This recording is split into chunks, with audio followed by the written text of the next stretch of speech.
highlight your experience in dealing with interpersonal conflict disagreements by recalling a difficult situation that you were involved in. As above, you need to have a story. You won't get asked this question very often, but you need to have a story prepared just in case.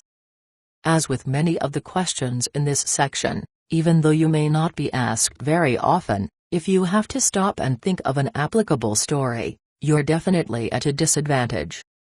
If you were unprepared for this kind of question and you have to recall an interpersonal conflict, you're likely to relate the situation in an emotional way.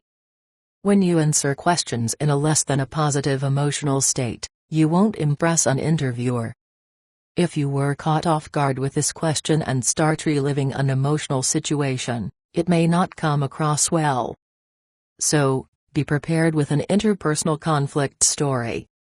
By the way, make it brief, factual, and unemotional. How have you shown resilience in the face of conflict? Frustrating circumstances? Constraints? Rapidly changing circumstances? Shifting priorities? Adversity? Multiple demands upon time and other resources? Be prepared with stories that relate to each one of these factors. Rarely will you be asked about all of them, but you better be prepared for them.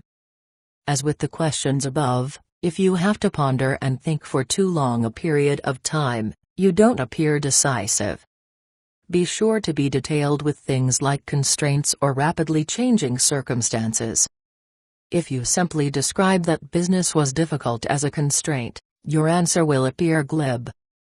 You have to describe exactly how business was difficult, that is, sales were down, overhead had to be cut, the company was up for sale, the CEO left, etc.